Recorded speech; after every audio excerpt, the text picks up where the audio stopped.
Muy bien, empecemos para terminar lo que sería la dinámica del punto. Habíamos visto hasta la clase de ayer. Profe, disculpe, quiero grabar la clase. Ya le puse el grabador, no sé, está el... Sí, porque sí, sí yo... está. Sí, Ah, sí está. listo. Perdón. Se está grabando entonces, Hugo. Sí, sí, Bien, sí. listo. Continuamos.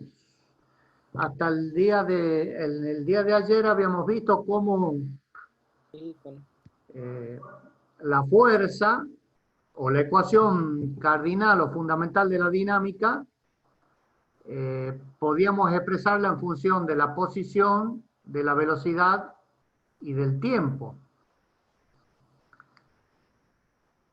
Dentro de ella habíamos visto el tema del espacio y del tiempo y nos quedaba por ver o habíamos empezado a desarrollar la fuerza dependiendo de la posición. Entonces vamos a completar eso y acá va a arrancar, digamos, el tema que nos está faltando. ¿Por qué? Porque todo lo que vimos hasta el momento, los análisis que hicimos de la fuerza, de la cantidad de movimiento, lo habíamos visto o analizado desde el punto de vista del movimiento unidimensional. O sea, decíamos que la partícula se trasladaba en una sola dirección. Por lo tanto, la fuerza, la velocidad y su derivada, que era la aceleración, sabíamos qué dirección tenían. ¿Por qué? Porque era una sola dimensión. Entonces, terminemos de ver esto y le vamos a agregar un grado de complejidad porque en la generalidad de los casos, el movimiento de los cuerpos no es rectilíneo y uniforme y es más bien en el espacio o bien si es en el plano es curvo. Con lo cual hay que definir un vector de posición y ver cómo se hace o cómo quedan las ecuaciones para poder resolver los problemas de la dinámica. Entonces la fuerza dependiendo de la posición era esa, masa por aceleración, bueno, multiplicábamos ambos miembros por diferencial de X, esto lo vimos, para darle una forma de energía a la izquierda, ahí la integral entre el límite inferior y superior de la fuerza por X o el desplazamiento, y de este otro lado nos quedaba M por B diferencial de B, que habíamos dicho que era la cantidad de movimiento. Y el tema de la izquierda era lo que está puesto ahí, f de x por diferencial de x, el trabajo de la fuerza, ¿no? Entonces viene lo que es la definición de energía potencial, que por ahí uno la asocia con el tema de la posición que tiene un cuerpo respecto a un plano de referencia. No está mal hacerlo así, pero nosotros tenemos que ver el trabajo que vamos a realizar para llevar a esa partícula. Recuerden que estamos viendo dinámica de la partícula. Los capítulos que siguen ya son dinámicas del sólido, ¿no? Pero por el momento es la partícula. Después vamos a ver que la suma de partículas es el sólido. Las ecuaciones son exactamente lo mismo, nada más que va a entrar a jugar la masa. El trabajo, entonces, vamos a definir la energía potencial como el trabajo necesario para llevar a la partícula que nosotros que estamos analizando desde un punto cualquiera o genérico, ¿no? Como dice allí la definición, hasta un punto que se considera como referencia. Esto es importante tener este plano, que es el plano de la referencia. Entonces, vamos a llamar b de x, ¿por qué? Porque es una función que depende del punto, y como decimos, que hay que invertir en energía o en trabajo para llevarla desde este punto genérico al plano de referencia. le vamos a llamar f de x por diferencial de x. O sea, el trabajo de la fuerza sobre la partícula para llevarlo desde el punto X al plano de referencia. Damos vuelta el signo de integración, y esto va a ser importante cuando avancemos un poquito más dentro de un ratito, pero bueno, vean ustedes que al dar vuelta el signo de interrogación tenemos que colocar, los límites de integración, tenemos que colocarle el menos, discúlpenme, el signo de interrogación no tiene absolutamente nada que ver. Son los límites de integración, ponemos la integral entre 0 y x de f de x, estamos hablando del trabajo de la fuerza sobre la partícula, por el diferencial de x. Entonces, como hemos dado vuelta, aparece ese signo menos.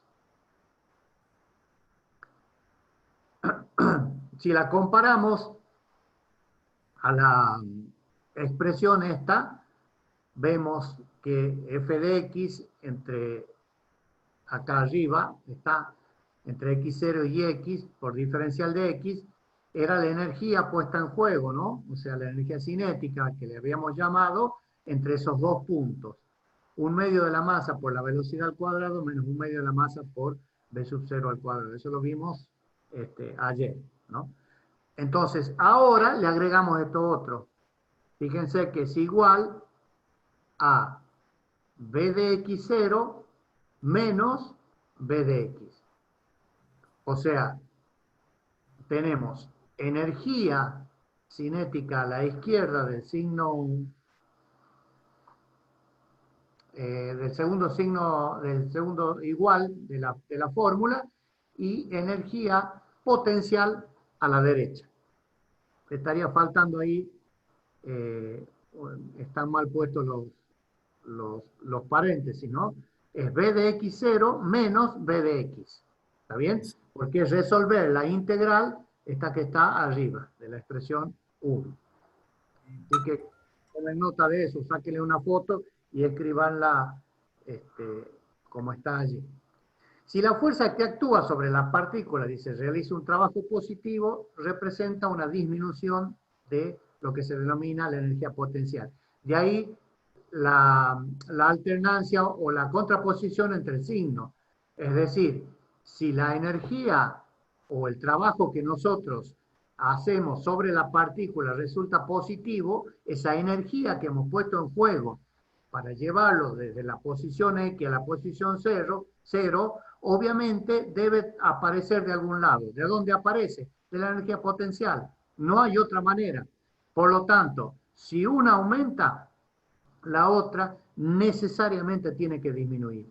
De allí que aparezca el signo menos. Fíjense que los subíndices que estamos utilizando para la energía potencial y para la energía cinética son opuestos.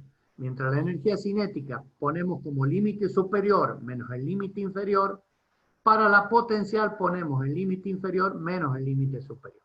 Entonces, eso nos está diciendo que el juego energético entre una y otra se hace a expensas de una energía o de la otra. Sí, esto viene a decir que en la naturaleza nada es gratis. Y si nosotros invertimos en algún energía, en algún tipo de energía, por ejemplo la cinética, obviamente va a tener que decrementar la potencial. ¿Para qué? Para que el juego energético se mantenga constante. O sea que esto estaría relacionado con lo que es también el primer principio de la termodinámica, que la energía no se crea ni se destruye, sino que todo se transforma. En este caso, como hay una igualdad de lo que es energía cinética con energía potencial, entonces para que se cumpla la igualdad, tiene que haber un equilibrio entre lo que es la energía cinética y la energía potencial. Está perfecto, está perfecto. Y desde el punto de vista mecánico, nos interesa muchísimo la transformación de energía. El juego entre una y otra es un poco el el corazón, digamos, del estudio de la mecánica. ¿Cómo podemos hacer eficiente esta disminución de una energía para pasársela a otra sin que haya pérdidas al medio? Porque las máquinas en general nos cobran, digamos, un alquiler, por así decirlo, para pasar de una a otro. Entonces, cuanto más eficiente sea nuestra máquina, tendremos mejor acotada esta diferencia o esta igualdad. Que la estamos expresando, fíjense allá acá, abajo, que es el principio de conservación de la energía, o conocido como el principio de la energía total del sistema, porque me está diciendo que en la posición X, la partícula tiene energía potencial y cinética, y es igual a la que la partícula posee en todo momento en su posición o plano de referencia, respecto de la energía cinética y potencial. Por lo tanto, la suma permanece constante. Entonces, para que estos dos miembros, o esta igualdad, producto de dos miembros, realmente permanezca constante, si aumenta de un lado, tiene que disminuir del otro. Y viceversa. Si disminuye de un lado, tiene que aumentar del otro. Entonces, vamos a llamar E a la energía total del sistema, que sabemos nosotros que tiene que permanecer constante. Y ahí está expresado el teorema de la conservación de la energía. O sea, fíjense, la fórmula es muy, muy sencilla. Reitero el concepto: T es energía cinética, B es energía potencial, y como la fuerza, que es el origen de todo esto, porque estamos en dinámica, como la fuerza es dependiente del punto, necesariamente la tenemos que referenciar al X o al X.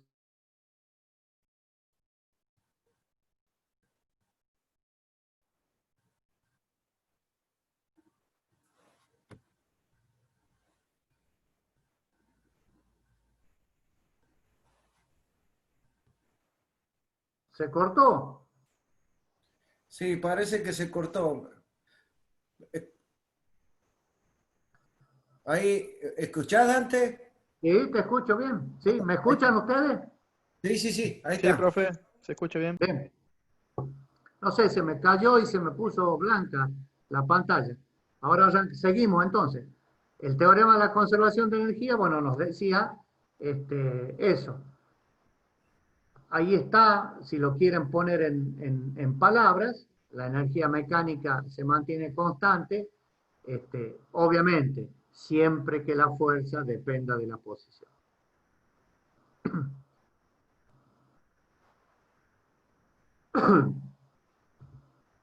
Lo que habíamos adelantado está puesto ahí en texto, mejor expresado, pero bueno, necesariamente una disminución de la energía potencial nos va a llevar a un incremento de la cinética o viceversa.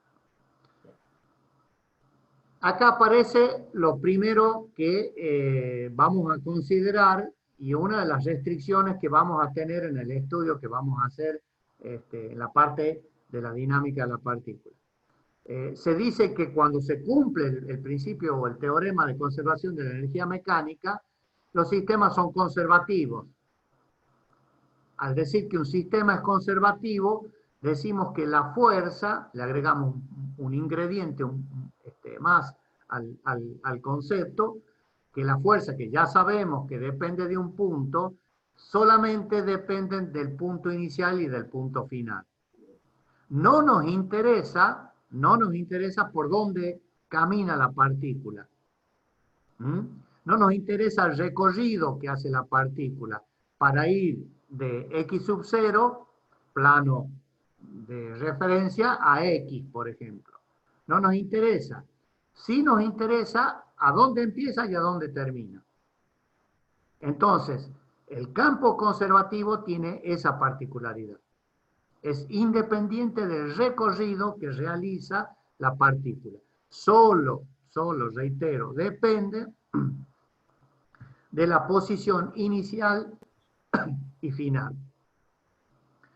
Los campos conservativos son los que responden a esto que acabamos de decir.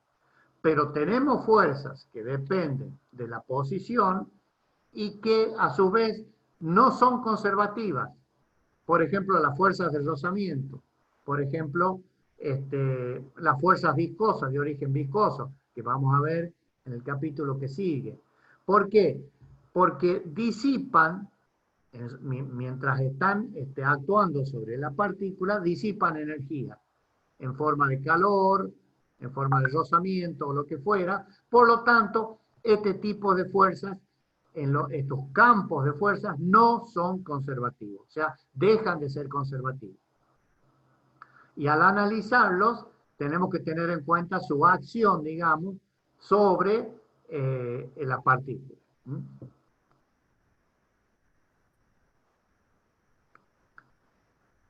Con esto, digamos, presentado el problema de la fuerza dependiendo de la velocidad, del espacio y de la posición de un cuerpo, habíamos analizado que el movimiento de la partícula con este tipo de fuerzas era unidimensional.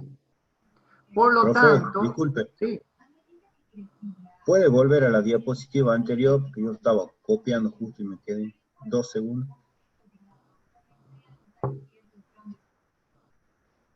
no hay problema, ahí está.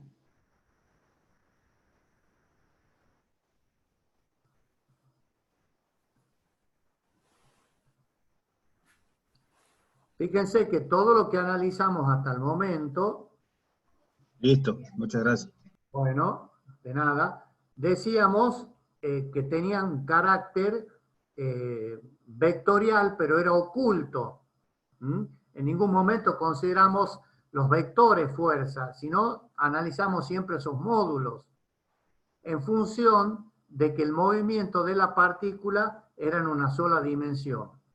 ¿Qué pasa cuando la partícula realiza un movimiento, por ejemplo, en el plano, pero es curvilíneo? Los principios de campos conservativos y de energía potencial y cinética, obviamente tienen que ser lo mismo, porque la física es una, y no podemos decir de que el principio de conservación de la energía es para una partícula con un movimiento unidimensional, y si realiza un movimiento curvilíneo o en el espacio, no se pueden aplicar estos conceptos. Estaríamos errados, o la restricción sería muy, muy grande y no nos serviría para nada. Lo podemos analizar al movimiento de la partícula cuando realiza trayectorias curvilíneas o en el espacio, pero hay que darle el carácter vectorial. O sea, vamos a transformar esto que es una posición, el X, X0, X1 y X2, los límites de la integración, se van a transformar en lo que se denomina o en lo que es el vector posición. El diferencial de R entre R0 y R1. ¿Por qué? Porque el vector posición en todo momento nos va a estar dando las componentes vectoriales respecto a cada uno de los ejes.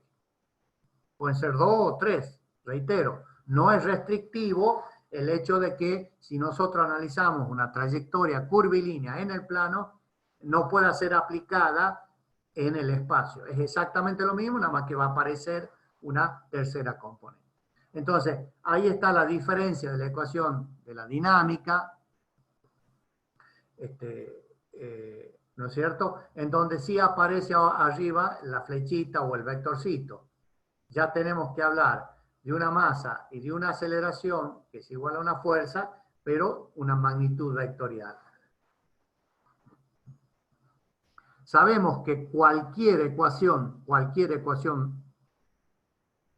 vectorial la vamos a poder definir a partir de sus ecuaciones, de sus 3 ecuaciones escalares, en la más genérica de los casos. Les vuelvo a hacer esta distinción del tema donde yo saqué esta temática, utiliza lo que es la notación de Newton. Ven que acá tienen dos puntitos arriba de la X, de la Y y de la Z. Bueno, esa notación significa derivada segunda. Entonces, acá sí aparecen las tres ecuaciones escalares. ¿Está bien? Y al aparecer derivadas segundas, estamos hablando de ecuaciones diferenciales. Y habíamos dicho que las ecuaciones diferenciales teníamos que tener condiciones iniciales para resolverlas. Fíjense que acá la fuerza F ya no aparece X. Ya no aparece X. Aparece R. Función de la posición, si queremos llamarlo así por decirle, R, pero fíjense que tiene un vector arriba, una flechita o lo que sea, de B y de T. Si lo analizamos con la ecuación anterior o con el punto anterior, era F igual a M por A, porque sabíamos que la partícula se movía en una sola dirección. Para resolver estas ecuaciones, son ecuaciones diferenciales de segundo orden. ¿Por qué son de segundo orden? Porque tienen la derivada segunda ahí. Esos dos puntos nos dicen que es una derivada segunda. La temática para resolver, hay libros que las encaran y las desarrollan. No sé, nosotros consideramos que tratar de resolver una ecuación diferencial de segundo orden excede a lo que es el objeto de la materia y nos iríamos un poco más hacia el análisis matemático y dejaríamos de lado cuestiones que son mucho más importantes, que es poder analizar la fuerza sobre una partícula en una trayectoria curvilínea. Por lo tanto, yo he colocado acá la resolución es laboriosa y excede el marco de lo que es la presente asignatura. No nos vamos a meter en eso, pero sí vamos a ver cómo las podemos utilizar para resolver nuestros problemas. Eso queda claro, ¿no? Sí, profe. Entonces, con estas consideraciones van a ser equivalentes las ecuaciones que nosotros vamos a obtener como si fueran para un caso unidimensional. Como si fueran para el mismo caso unidimensional. Pero tengamos presente que vamos a hacer una presentación y tengan en cuenta que no podemos hablar de posición inicial y final, sino que vamos a hablar de vectores de posición. ¿Está? Entonces, van a quedar este tipo de ecuaciones, que sí vamos a poder resolverlas. Fíjense que aparece la velocidad, porque es la derivada primera, el espacio y el tiempo. Esta es la transformación que nosotros no vemos, pero sí la vamos a analizar desde el punto de vista de las bases que nos presenta a nosotros el análisis matemático. Para funciones, ojo con esto, para funciones de varias variables, de dos o más. Reitero este concepto porque nos va a hacer falta.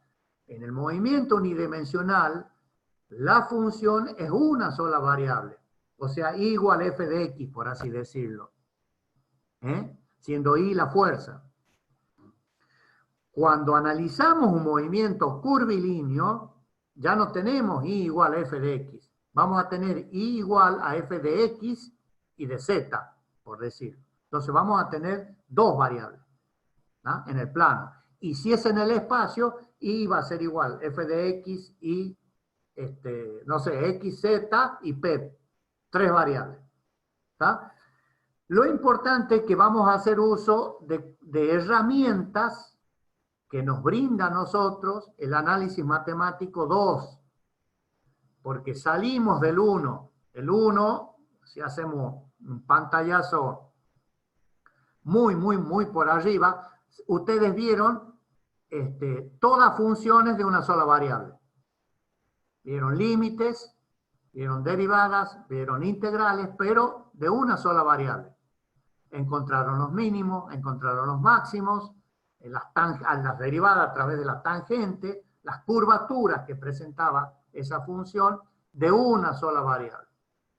Acá la cosa se va a complicar, reitero, porque aparece este vector posición R. ¿Me siguen hasta ahí, no es cierto? Sí, profe. Bien. Me interrumpen cuando haya duda.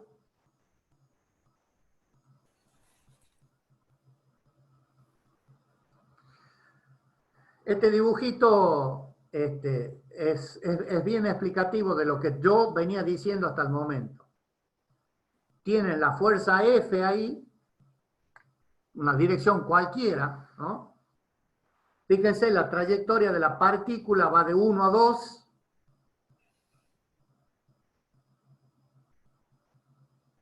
No es recta, por lo tanto, tenemos un R1 y un R2. Ese dibujo que está ahí es congruente con la ecuación que figura arriba a la derecha. F, función de R, B y T.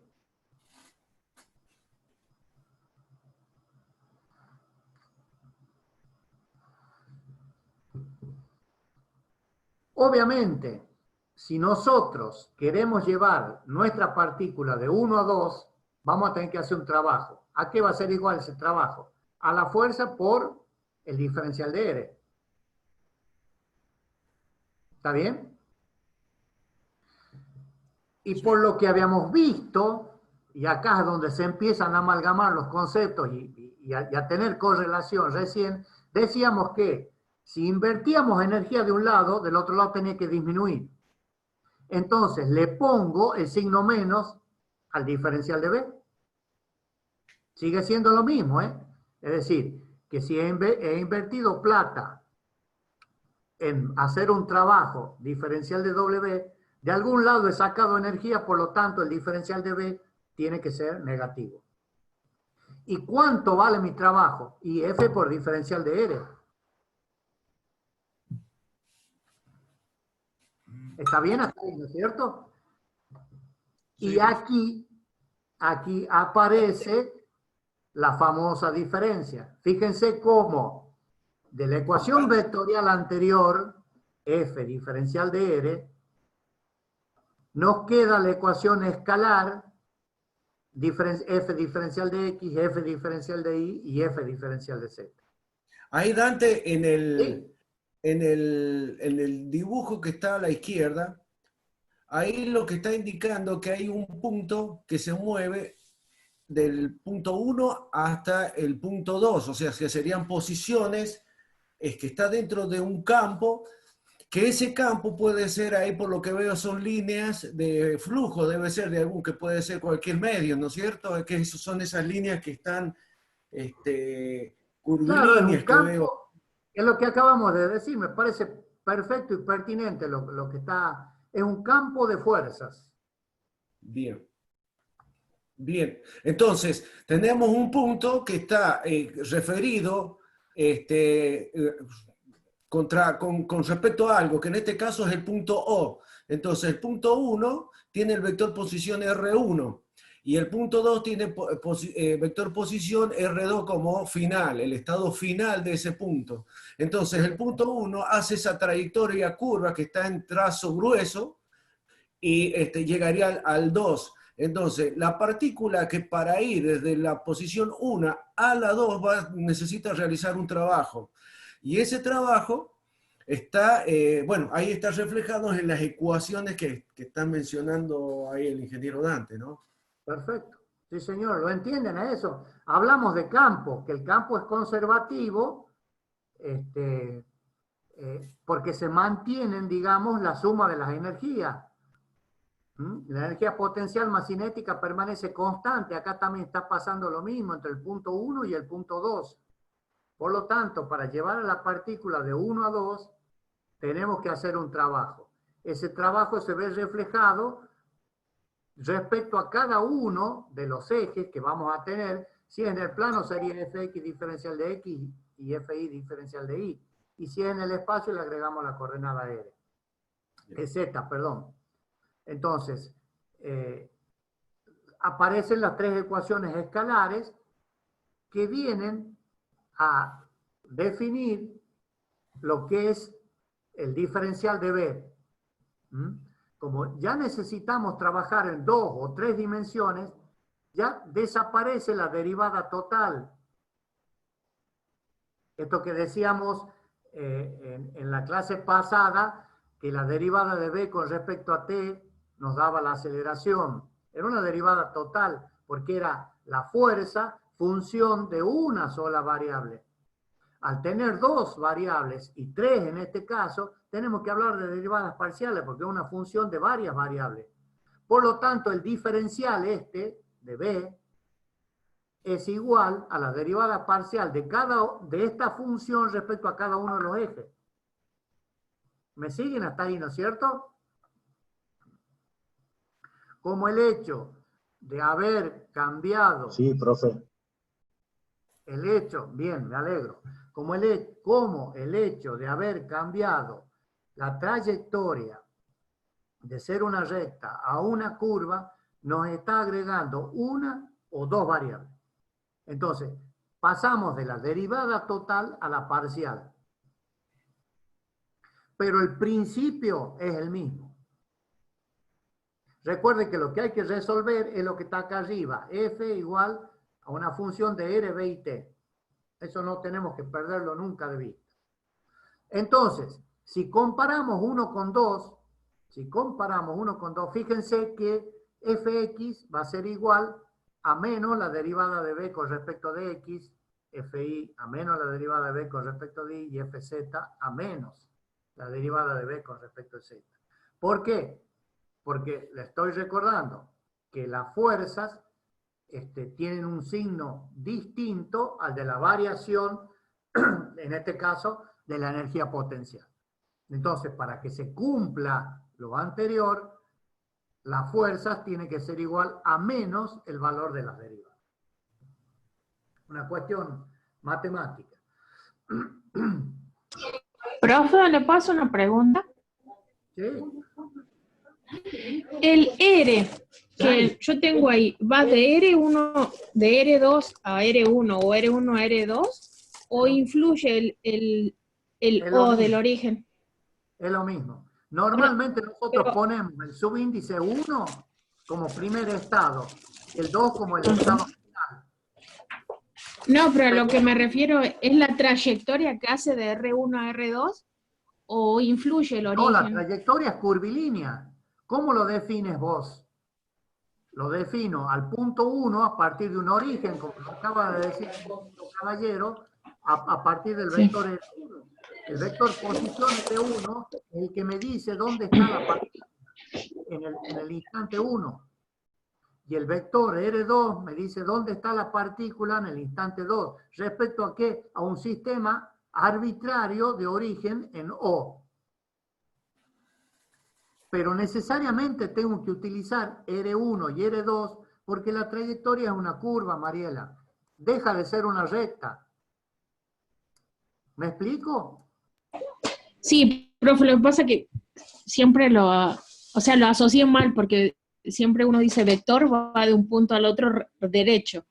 Pero ahora, lo viéndolo así, sí, ya me di cuenta. No. Lo vi mal yo, profe. ¿Sabes por qué? Porque estamos analizando energía, Mariela. Es buena la aclaración que hacéis, me sirve por si alguno tampoco lo queda claro. Estamos analizando trabajo. Entonces tenemos que ver con la trayectoria. ¿Cómo podemos seguir la trayectoria de un cuerpo? A través de su vector de posición. ¿Me explico? Sí, profe, ahora sí lo había interpretado al revés, pero ahora sí entiendo. No vayamos a unir, no tracemos la secante entre 1 y 2. Lo que queremos es ver qué es lo que pasa entre 1 y 2 y para eso definimos los vectores posiciones R1 y R2. No tiene más explicación que esa. ¿Por qué? Porque estamos hablando de energía y nos interesa por el momento el camino. Ya le vamos a hacer cumplir otra condición. Bien. Vamos a definir el vector gradiente. Y también sigue alineado con lo que estamos diciendo. ¿Se acuerdan qué era el gradiente o para qué servía el gradiente? Determinar la máxima variación. Bien. Nos daba, más que la máxima variación, ¿qué te da el vector? Si es un vector, ahí tiene una línea. Es una magnitud vectorial. ¿Y qué nos da? Un vector. Ay, sí. ¿Y qué representa el vector? La dirección en el máximo variación. O sea, La la dirección de la máxima sí, variación. señor. La dirección en donde la función varía en forma máxima. Porque para cada punto, recuerden que acá ya no podemos hablar de una curva si no estamos hablando de superficie o de cuerpos de revolución, porque depende de lo que estemos, ¿no? Puede ser una superficie o un cuerpo de revolución. ¿Por qué? Porque tenemos 2 y 3 variables. Entonces, el vector gradiente nos va a decir en qué dirección varía de forma máxima nuestra función. Que vendría a ser el equivalente a la tangente o a lo que nos muestra la derivada total en un punto en la función, que nos da la tangente en ese punto en la función. Acá nos está diciendo qué dirección es la variación de la función, la máxima variación, porque al ser una superficie o un cuerpo de revolución, puede tener en un mismo punto varias direcciones, pero el gradiente nos va a indicar la de la máxima variación, porque el gradiente tiene la particularidad, ya lo vamos a ver enseguida, de que sus derivadas cruzadas son iguales. Entonces, podemos expresar nuestra fuerza, vuelve a aparecer el signo vectorial, a través de sus componentes X, Y, Z cartesianas y obviamente sus versores I, J y K respecto a cada uno de los ejes. Y como habíamos dicho de que era igual a menos la variación de la derivada respecto de cada uno de ellos, entonces acá tenemos una igualdad vectorial en donde nos dice que el gradiente que aparece, término de la derecha, es igual o de signo cambiado al campo de fuerzas que actúan en el espacio.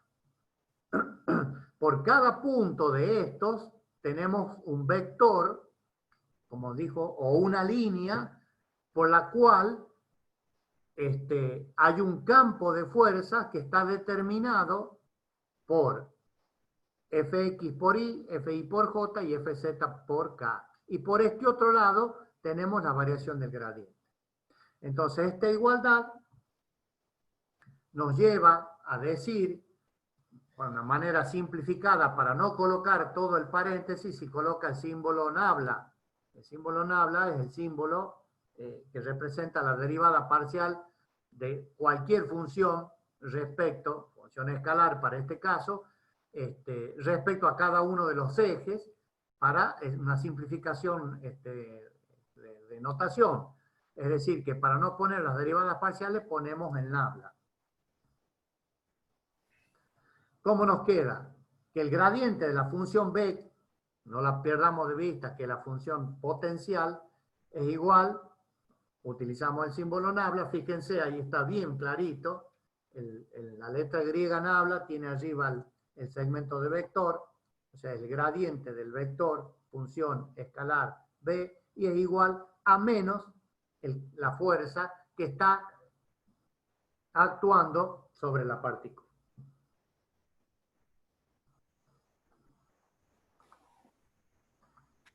Ahí me pasé, esperen un minutito. Se me chingueó ahí.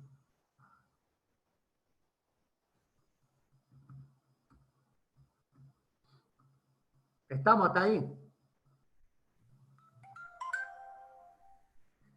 Y aquí es donde terminamos de cerrar todo.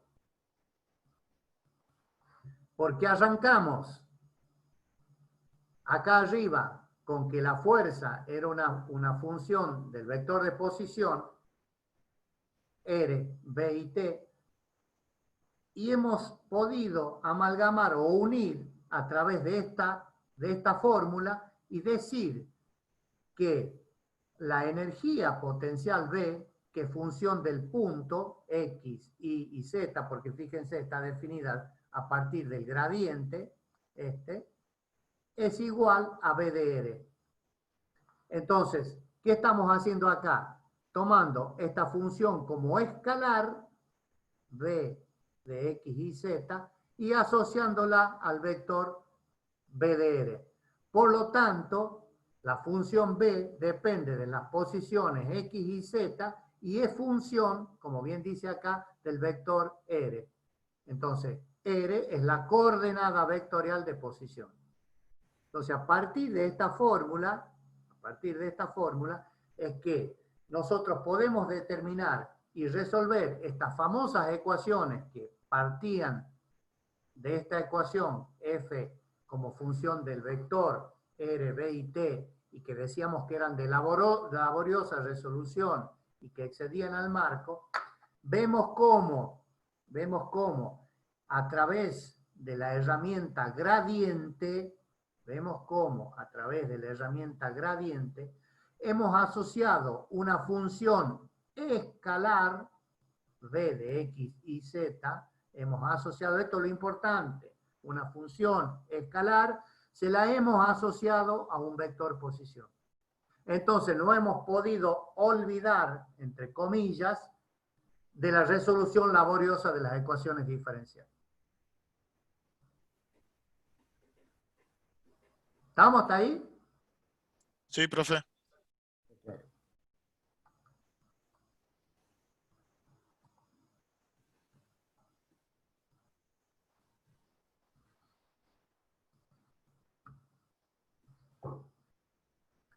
Yo no les pido que me crean nada.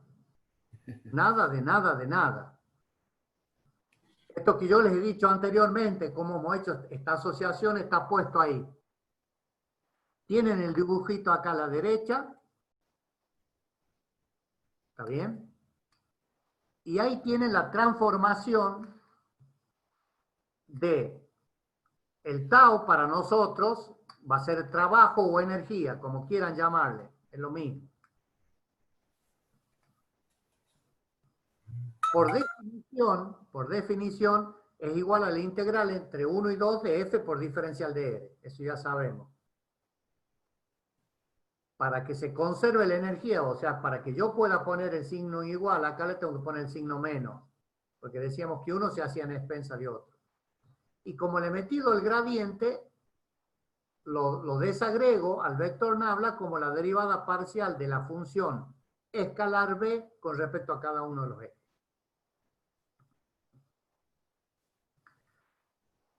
Por lo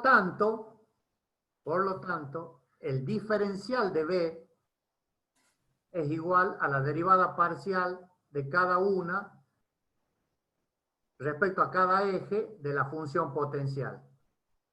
Fíjense que acá me quedo ya con el valor escalar de la función.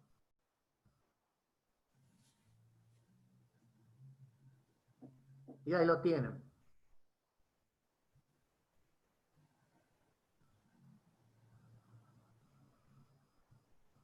Entonces, fíjense que la solución es exactamente igual a la que si en la partícula desarrollaría un movimiento unidimensional. Porque me está diciendo que la energía que hemos puesto en juego entre 1 y 2 es igual a la diferencia de energía potencial que existe entre los puntos 1 y 2, nada más que cambió de signo, lo mismo que cuando era el movimiento unidimensional. La función gradiente es la que me ha permitido, reitero este concepto, pasar de la magnitud vectorial a la escalar.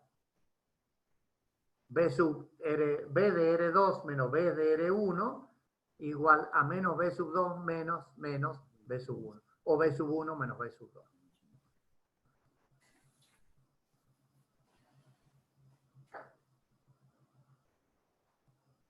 Entonces ahí tienen la conclusión, que es exactamente la misma y no podía ser de otra manera.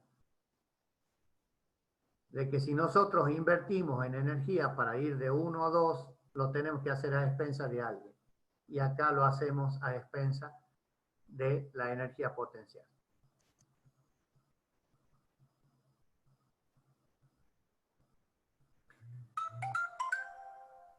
En ningún momento, me voy a volver un poquito atrás, hemos hablado nosotros acá de que estamos perdiendo energía para ir de 1 a 2.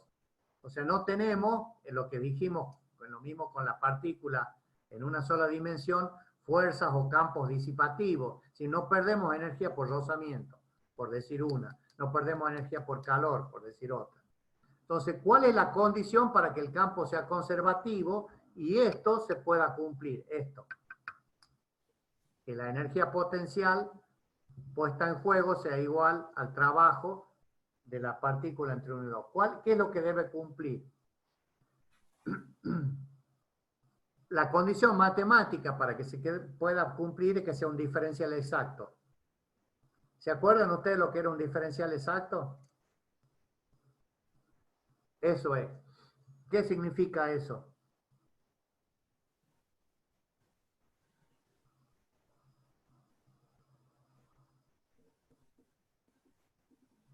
¿O qué entienden ustedes por diferencial exacto? ¿Qué les dicen estas derivadas parciales? Fíjense, me dice que la derivada parcial de fx respecto de y tiene que ser igual a la derivada parcial de fi respecto de x. ¿Qué me dice en términos criollos? ¿O qué piensan que dice? Me está diciendo, con el silencio de ustedes, les voy a dar una mano, me está diciendo que la variación de la fuerza según el eje X en la dirección de Y tiene que ser igual a la variación de la fuerza en la dirección de Y, según el eje Y en la dirección de X. Y si esto es igual, si estas dos derivadas parciales son iguales, significa que la partícula se está trasladando, porque no hay diferencias de fuerzas entre los ejes. Si las hubiera, ¿qué movimiento le agregaríamos a la partícula? Supongamos que no se cumpliera esta igualdad. ¿Qué me produciría un desbalanceo de fuerza según cada uno de los ejes? Rotando y... Claro, las dos cosas haría la partícula, exacto, exacto. La partícula se trasladaría y rotaría respecto a un punto cualquiera. Entonces, volvemos al primer principio de Newton, que nos dice que la partícula o está en reposo, o el cuerpo está en reposo, o se mueve con movimiento rectilíneo uniforme. Entonces, en definitiva, para que un campo sea conservativo, al decir conservativo, reitero, voy a volver para atrás, para que sea conservativo, tiene que cumplirse esto. Esto que está entre el corchete tiene que cumplirse. Que no me interesa qué es lo que pasa entre 1 y 2. Solamente me interesa lo que pasa en 1 y lo que pasa en 2. ¿Está bien? Entonces, para que el campo sea conservativo, este diferencial, esto es un análisis matemático, no físico, tiene que ser exacto. ¿Cómo lo pueden expresar a eso? A través del producto vectorial, porque el gradiente de la función f se lo puede expresar como esto. Y acá aparecen los signos. Fíjense que la derivada de fz con respecto de y menos la de fi con respecto de z es según i, según j y según k. Si estos son iguales, significa que esto es igual a 0. La resolución de esto es 0, porque este es igual a este es igual a este y este es igual a este. O sea que el gradiente del campo de fuerzas tiene que ser igual a 0. Matemáticamente, esto significa el rotor de F. Está definido así. Y va en concordancia con lo que me acaban de decir ustedes. Si el rotor de F es 0, ¿qué le pasa a la partícula? Se traslada, no rota. ¿Cómo lo sé a eso? Y lo sé porque casualmente el diferencial de la función potencial es exacto. Y si es exacto, tiene que ser igual a 0. ¿Estamos ahí? Este es el concepto duro, físico y matemático, pero hay que entenderlo, alumnos. Yo les pido, por favor, que se sienten, pongan el agua, agarren el mate y lo analicen. Porque la aplicación es muy sencilla. Miren, yo les puse 2 ejemplos ahí. Les pongo este. Una estupidez. Ahí está la manito, supónganse que sea la mía, y lo queremos llevar al resorte de 2 a 1.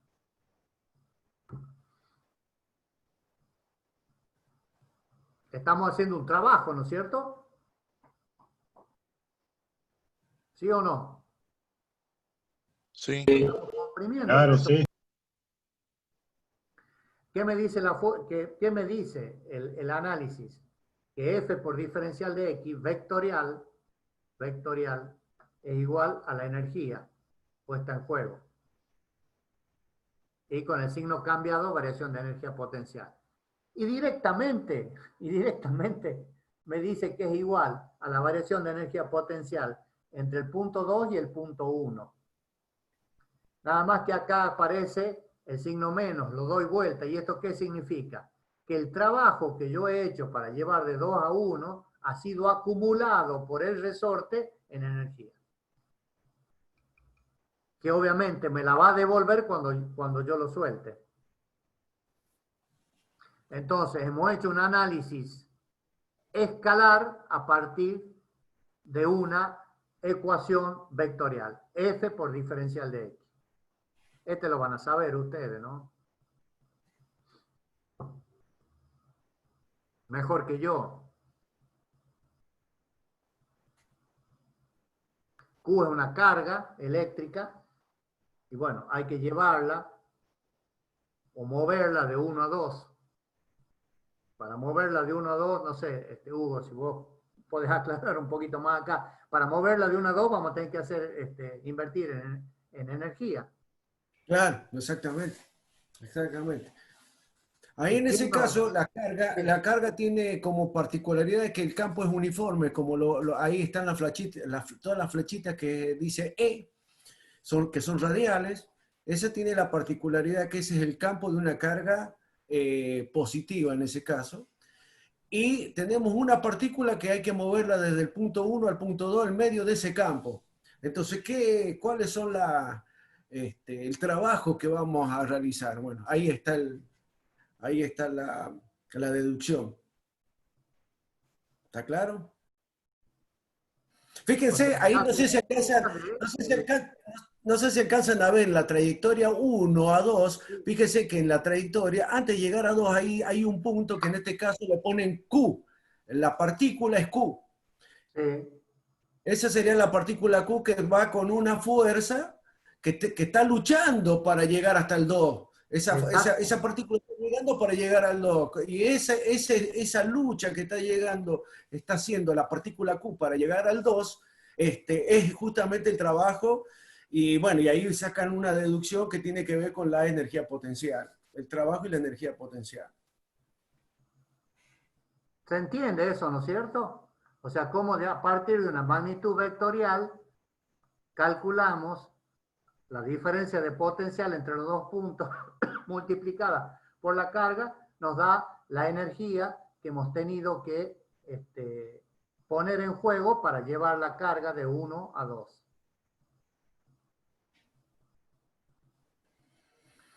A partir de esto ya nos queda derecho abierto el tema para analizar las otras dos cosas, que son la cantidad de movimiento de una partícula que se mueve con una trayectoria ya cualquiera o momento lineal, como le decíamos recién nosotros, o bien el momento de la cantidad de movimiento o momento de segundo orden.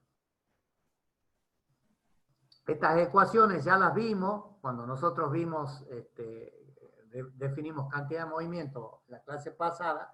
Veíamos que era la integral entre f y diferencial de t, entre t sub 1 y t sub 2. Y acá a la derecha tenemos la masa por la aceleración, nada más que ambas ecuaciones están multiplicadas por diferencial de t. ¿Se acuerdan que habíamos dicho que de un lado teníamos impulso y de otro lado teníamos variación de la cantidad de movimiento? Entonces, F por T o F por diferencial de T era el impulso. Trabajando ahí con las ecuaciones, bueno, simplificar los diferencial de T, nos quedaba que el impulso es igual a la variación de la cantidad de movimiento, o sea que es M por V sub 2 menos M por V sub 1. La cantidad de movimiento, P la vamos a llamar, la cantidad de movimiento la vamos a llamar P, es igual al producto de M por V. Es un vector, es obvio, porque V es un vector y M un escalar. Entonces el producto de un vector por un escalar me da un vector, entonces P magnitud vectorial, perdón. Y ese sería el teorema del impulso de la cantidad de movimiento. El impulso de la fuerza es igual a la variación de la cantidad de movimiento. Es decir, que si tenemos, hablando en criollo, una fuerza actuando en un diferencial de tiempo o en un tiempo determinado, me va a producir del otro lado el cuerpo, la partícula que tiene una masa m, me va a producir un cambio de velocidad. Ese es el teorema de la cantidad de movimiento. ¿Está claro? Ahí está la definición bien rigurosa, la leamos. Me dice el impulso de la fuerza, de las fuerzas, por eso es resultante, ¿no? De un campo sobre una masa puntual m que se mueve desde una posición 1 a una posición 2, empleando, ahí está el tiempo, T1 y T2, o T2 menos T1, es igual a la variación de la cantidad de movimiento. Lo vamos a utilizar bastante al teorema de la cantidad de movimiento.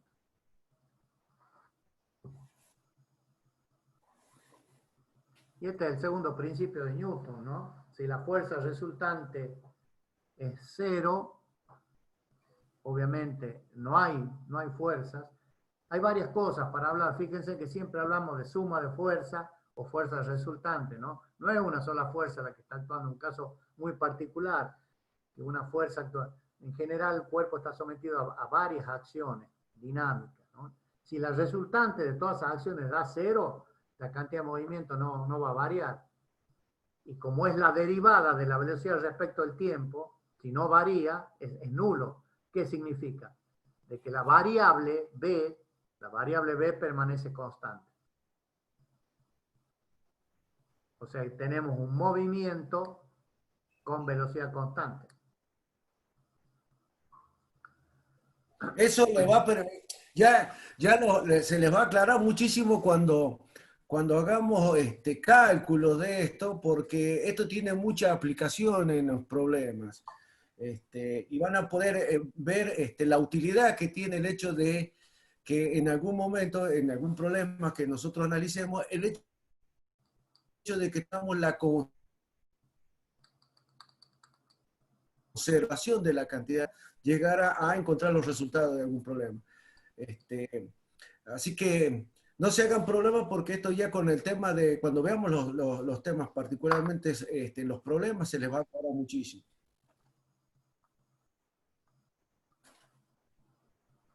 Para terminar, fíjense, ahí tenemos una trayectoria curvilínea, tenemos una partícula que tiene una masa m y la cual se está desplazando a una cierta velocidad v. Obviamente actúa una resultante de fuerzas F. F es la fuerza esa que está tirando, digamos, para abajo. Por definición, se denomina momento cinético, y lo vamos a designar con la letra L, al producto vectorial del vector posición P menos O, P es la partícula, O es el origen. Como hablamos de momento, tenemos que tomar un cero, un polo, un centro de reducción para poder calcular el momento. Entonces, P menos O es el vector posición que me define dónde está la partícula que está realizando esa trayectoria curvilínea. Obviamente, como la partícula tiene una masa y tiene una velocidad, tiene una cantidad de movimiento. Por lo tanto, definimos, esto es una definición, por lo tanto no hay una explicación anterior para llegar a esta fórmula. El momento cinético como el momento de la cantidad de movimiento. Momento cinético o momento de la cantidad de movimiento. Fíjense que es un vector, reitero, ¿por qué? Porque la cantidad de movimiento es un vector y P menos O es un vector. Y si le colocamos el signo de producto vectorial, nos va a dar un vector que resulta perpendicular a los otros dos. Entonces el momento cinético es eso. Como la trayectoria no es recta, ¿se entiende esto, no? Si fuera recto, esto no existiría. Como la trayectoria no es recta o rectilínea, sino es curvilínea o es en el espacio, como quiere simbolizar esto a través de sus ejes, hay una variación. ¿Y por qué hay una variación? Porque el vector posición va variando. La velocidad también puede variar. O puede ser constante el vector posición, constante la velocidad, pero variar en dirección el módulo de velocidad y va a variar todo. Entonces, nos interesa desde el punto de vista de la mecánica la variación que tiene con respecto al tiempo. Entonces, derivamos la expresión anterior, y como es un producto, tenemos que discriminar, o sea, derivar el primero por el segundo, más el primero por la derivada del segundo.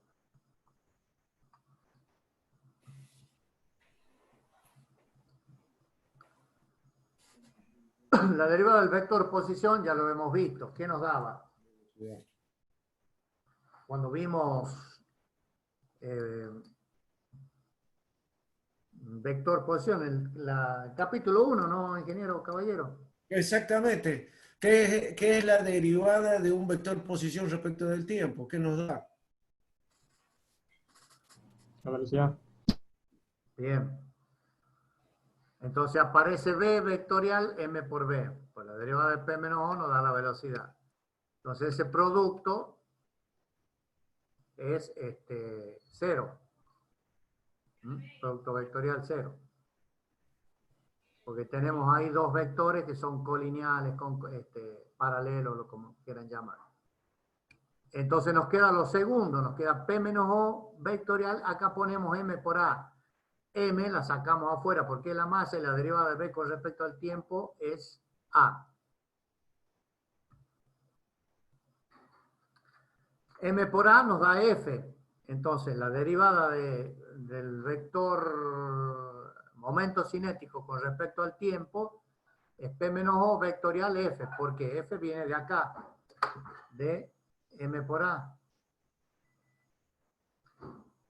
Y fíjense, P menos O por vectorial F, perdón, ¿qué me da? Una fuerza por una distancia. Me da el momento respecto al punto O.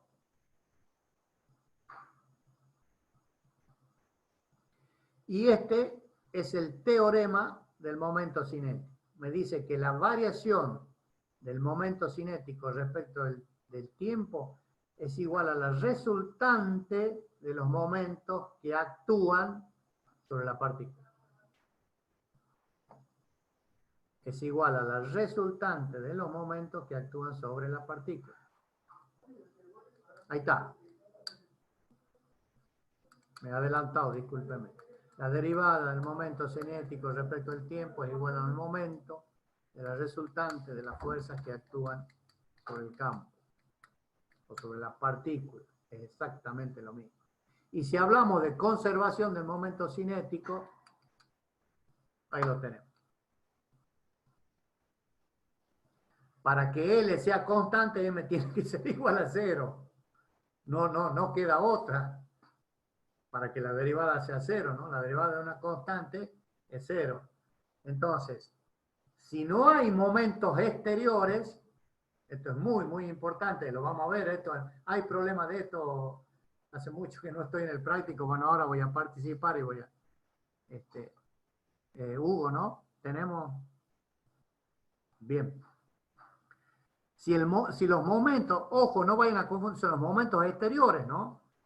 Si la suma de los momentos exteriores da 0, claro, el momento cinético es constante.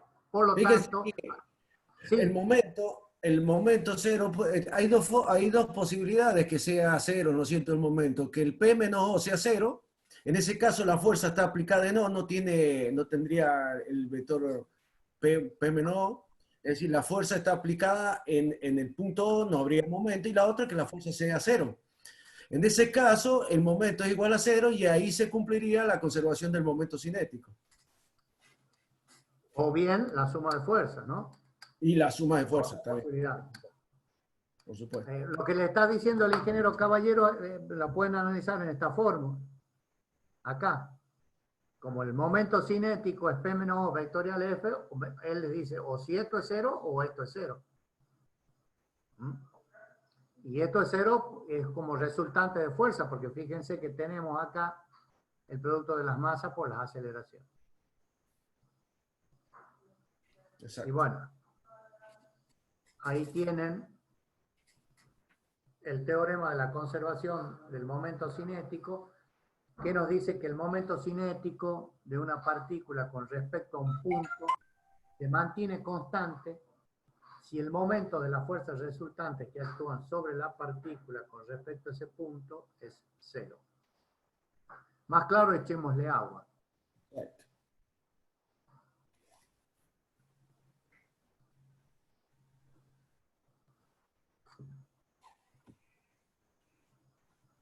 Bien, con esto, vamos a dejar de presentar, daríamos por terminado esta introducción que hicimos con las herramientas básicas de la dinámica, que son el análisis de la fuerza en función de un movimiento, primero que es lineal, y obviamente ese tipo de problemas son de fácil resolución, ustedes han visto, habrá que ver qué pasa en uno y qué pasa en dos y hacer la diferencia y listo.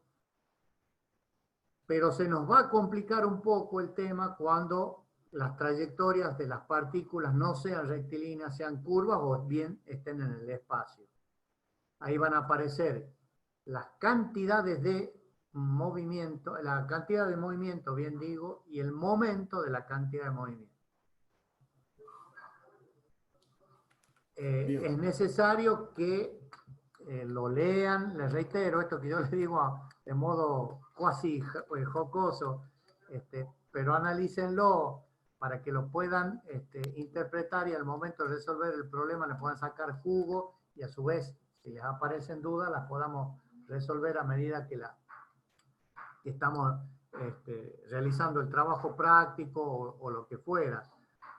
Pero son cuestiones muy, muy importantes que van a ver cómo las vamos a empezar a aplicar, no en el capítulo que sigue, porque si bien es vibraciones interesantes, es particular desde el punto de vista de la dinámica porque consideramos un solo grado de libertad, o sea, un movimiento unidimensional, o sea que no es muy difícil resolverlo.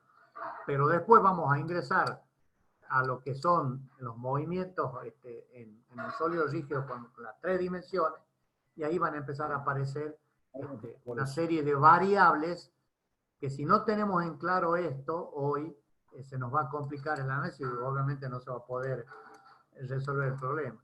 Les digo esto por la experiencia que tenemos con el ingeniero Caballero de tomar exámenes.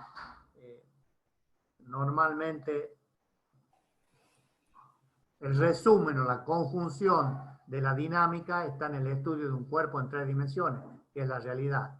Y en los exámenes normalmente solemos tomar eso, porque si lo entienden a eso, se entiende que para atrás saben todo. Entonces, Exactamente. y se notan falencias conceptuales ahí. Por eso, como estamos iniciándonos en el tema, tómenlo desde este punto de vista y no van a tener ningún tipo de problema.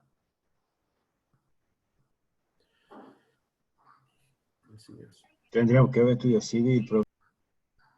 ¿Cómo? Tendríamos que haber estudiado civil. Sí. Sí, porque ellos esto no lo ven. No lo ven. No lo ven. Nosotros tenemos una masa y una velocidad. Yo se lo he dicho de que empezó la mecánica. Tenemos una masa y una velocidad y eso nos ha complicado todo. Y es lógico. A ver, ayer hablábamos de que se cayó una torre de electricidad. ¿Y por qué se cayó? Porque el cable tiene una masa. Y el viento vino y le dio una velocidad. Es una estructura estática. Pero el viento le empezó a dar velocidad y chao. Tuvieron un M por B ahí, dando vuelta. Energía cinética. Entonces ahí es donde hay que tener mucho cuidado. Pero bueno, eso es lo bueno que tiene esto, que el análisis vectorial nos ayuda muchísimo, nos facilita muchísimo el poder interpretar. Bueno, recuerden que la semana que viene haríamos un paréntesis, ¿no? Ingeniero El Caballero. miércoles tendríamos el repaso y el jueves el parcial. Bien. Y el sábado a las 15, la recuperación. El recuperatorio. El sábado siguiente, ¿no? El 8, 7, 8.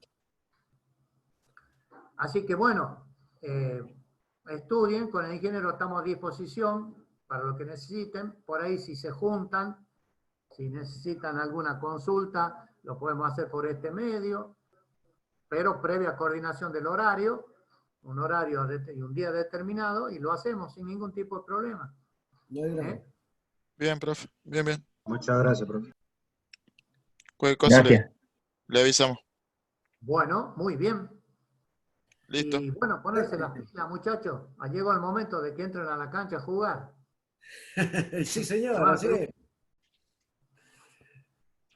No, sí les va a ir bien, no hay ningún problema. Pero bueno, les reitero, quedamos a disposición de A ustedes disposición. Sí, sí, sí. Cuando lo digan nomás. cuando lo digan. A lo que guste mandar, diría Martín Fierro. Y bueno, deseamos las muy buenas noches. Cuídense, está frío, va a bajar la temperatura, dice el pronóstico. Y que anden bien. Nos estamos viendo el miércoles que viene. El Bueno. miércoles. Buen fin de... Bien, profe. Igualmente, profe. Buen fin de buenas noches. Igualmente, Estamos profe. viendo. Buenas noches. Hasta luego. Que anden- Chao, bien. Chao, Bien. profe. Chao, hasta luego. Que anden muy bien. Hasta luego. Hasta luego.